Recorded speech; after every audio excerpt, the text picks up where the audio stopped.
of the Three Amigos. For you gringos in English, it means the Three Stooges, Bo, Larry, and Curly. My name is Ed Nocino.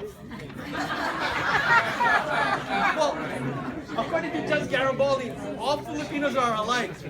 Right, Judge Del Rosario? Oh, wait!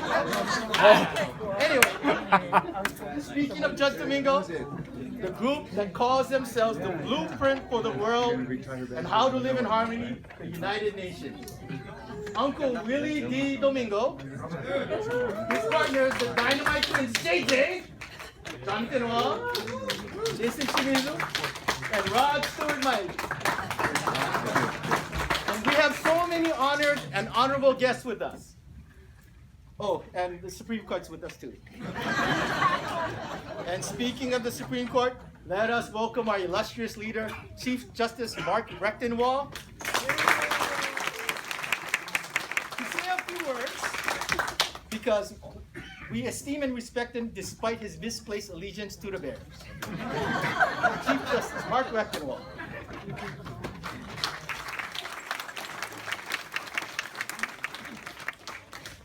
Hey, good afternoon, aloha everyone. You know, what an amazing turnout. As I looked at this group, I thought, you know, if we only charged $10 a head, we could have made so much money and built a new courthouse.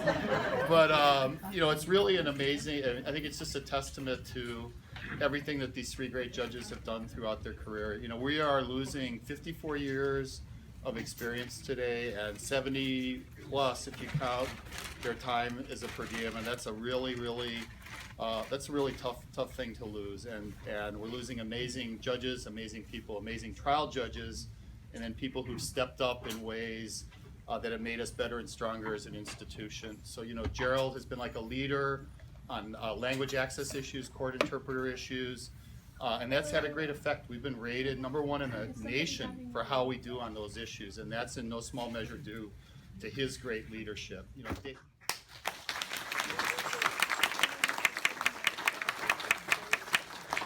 David, you know, when we got the DWI, driving under the influence court started, he was like a stalwart in getting that rolled out, getting it up and running. We've had a great experience with that. I think we've had no recidivism as far as I know, which is amazing given the population of folks we're dealing with. And I think there probably are people out there, if it hasn't happened already, sooner or later, there are going to be people out there who are going to be, their lives are going to be saved because of somebody who went into that program and didn't drink and drive again. And that's something they'll never know, but that's because of him and that's because of the people who made that program go. So thank you so much.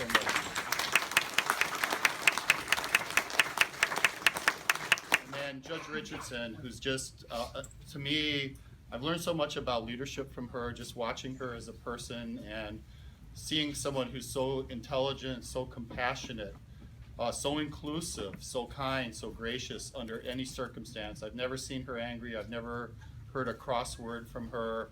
I know that the only thing that she has in her mind is making this court the best court it can be, taking care of the folks who come to work here every day and providing the best service that we can provide to everyone who walks in the door.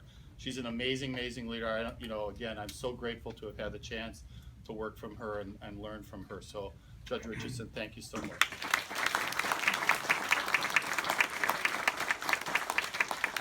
So again, you know, it's a bittersweet day, but they've earned every bit of the fun and joy that they're going to have with their families. I know Avelina, your granddaughter, I know that you're going to be able to spend time up, David, with your grandchildren in Arizona. Gerald, you got sake club. I never knew what a sake club is, but I want to find out more about it. And UH Rainbow, UH Warriors, you're going to watch them in the bowl game. So, you know, there's a lot of fun things, and I hope we can kind of lure you folks back here or there, wherever, anytime. The doors are always open to you, and our hearts are always open to having you come back. We're so grateful for everything you've done.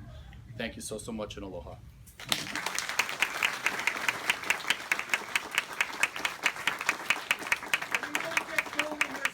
For all of your years of service. If I read what's inscribed on their boxes, I would be up here for like a half hour because it does go through all of their years of service. But Judge Lowe, this is for you.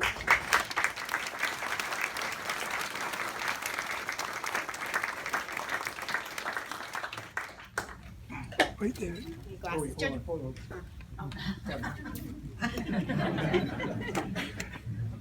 Got it. Luckily fit. Come forward, Judge Lowe. Judge by day, leader of a secret Tong society by night, called the Low Men.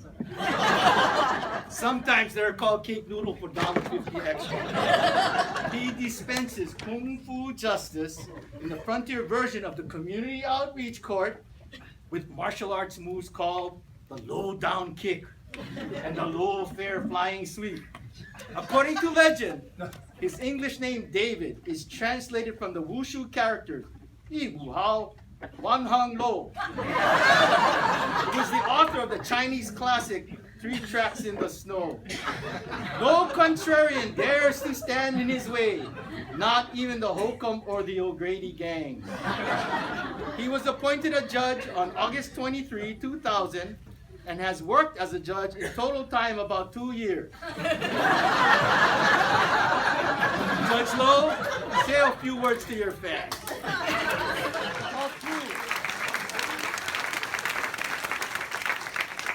As I thought about what I should say today, I thought it'd be most appropriate if I said, related a little story on how I became a judge. I was in private practice by myself, a solo practitioner for about 26 years. In the last few years of those 26 years, I was serving more as a mediator and an arbitrator. And my wife Diane was also working with me in my office. Slave. In fact, this is Diane right there.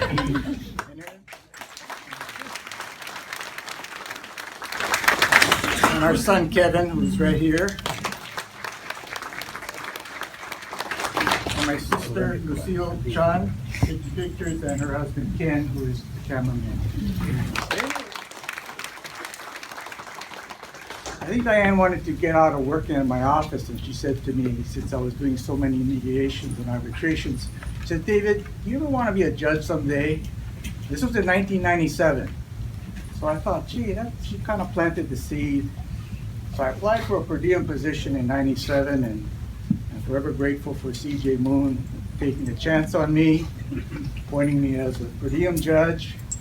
And then I found myself wanting to sit almost daily and not be worried about other clients' problems. So I sat for 3 years as a per diem judge, thoroughly enjoyed it, and sought and received a full-time appointment in August of 2000, again thanks to CJ Moon. So then Diane retired and has never worked again in her life. Except at home. And I have to say, since 2000, I was also honored by Judge Richardson also being appointed that same year. I might be stealing her thunder, but it's most appropriate that she and I go out at the same time. So anyway, CJ Reckenwald, your continued success and good luck with your running the judiciary in Ohana. I have to say the last 16 years as a full-time judge, it's truly a wonderful experience. I look forward to coming to work every day, and I'll miss you all. Thank you.